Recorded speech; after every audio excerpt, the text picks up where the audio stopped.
தொழுகைக்காக பள்ளிவாசலுக்கு வெகு தூரம் நடந்து வருபவர் தான் மக்களில் நற்கூலி அதிகம் பெறுபவர்.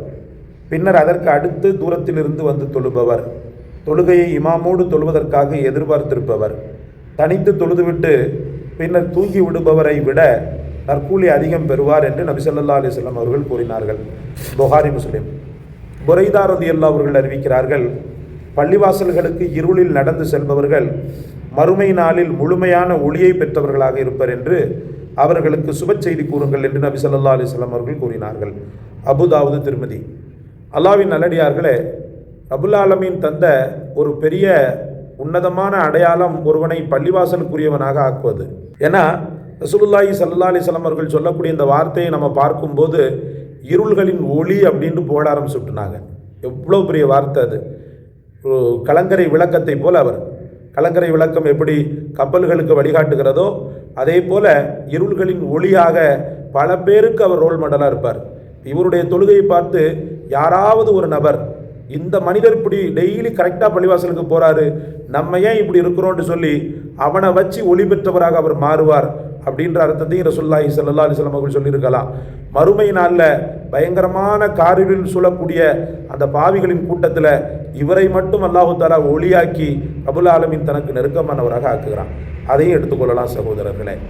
பனு சலமா கூட்டம் அப்படின்னு ஒரு கூட்டம் இருந்தது. கூட்டத்தார்கள் எப்படியாவது ரசூலுல்லாஹி ஸல்லல்லாஹு அலைஹி வஸல்லம் அவங்களுடைய பள்ளிக்கு பக்கத்தில் வந்து குடியேறலாம் அப்படின்னு சொல்லி என்ன செய்கிறாங்கன்னு சொன்னால் திட்டம் போடுறாங்க. இது நபிகள் நாயகம் ஸல்லல்லாஹு அலைஹி வஸல்லம் அவர்களுக்கு தெரிய வருகிறது.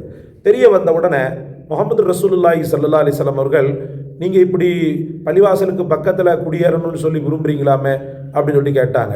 ஆமை யா ரசூலல்லாஹ், நீண்ட நெடிய தூரங்களிலிருந்து வருவது எங்களுக்கு சிரமம் தருகிறது என்றபடியால் நாங்கள் பள்ளிவாசலுக்கு பக்கத்தில் வந்து குடியேறதுக்கு விரும்புகிறோம், வீடு எடுக்கிறதுக்கு விரும்புகிறோம் அப்படின்ற மாதிரி சொன்னாங்க. அப்போ தான் ரசூலுல்லாஹி ஸல்லல்லாஹு அலைஹி வஸல்லம் அவர்கள் சொன்னாங்க, பனு சலமா கூட்டமே, உங்கள் வீடுகள் இருந்த இடத்திலேயே இருக்கட்டும். தொழுகைக்காக நீங்கள் எடுத்து வைக்கக்கூடிய ஒவ்வொரு எட்டுக்கும் ஒவ்வொரு காலடி சுவடுக்கும் நன்மைகள் எழுதப்படுகிறது.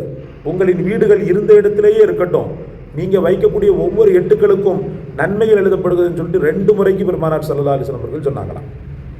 இருமுறை. கடைசியில் அந்த மக்கள் எல்லாம், யா ரசூலல்லாஹ், நாங்கள் எங்களுடைய வீடுகளிலே இருந்து கொள்கிறோம், அந்த வீடு மாற்றக்கூடிய திட்டத்தை இன்றே கைவிட்டு விடுகிறோம், அந்த பாக்கியங்கள் எங்களுக்கு கிடைக்கட்டும் அப்படின்னு சொன்னதாக நம்ம முஸ்லீமில் இந்த ஹதீஸை நாம் பார்க்கிறோம். அல்லாஹ் ரப்புல் ஆலமீன் தந்த ஒரு பெரிய வரம் பள்ளிவாசல்கள் சகோதரர்களே. அதைவிட பெரிய வரம் அந்த பள்ளிவாசல் மீது அதீத அன்பையும் நேசத்தையும் பாசத்தையும் கொண்டிருப்பது. அல்லாஹ் உங்களுக்கு நமக்கும் பள்ளிவாசல் தொடர்பையும் பள்ளிவாசல் மீது உறுதியான ஈமானையும் தந்தருள்வானாக.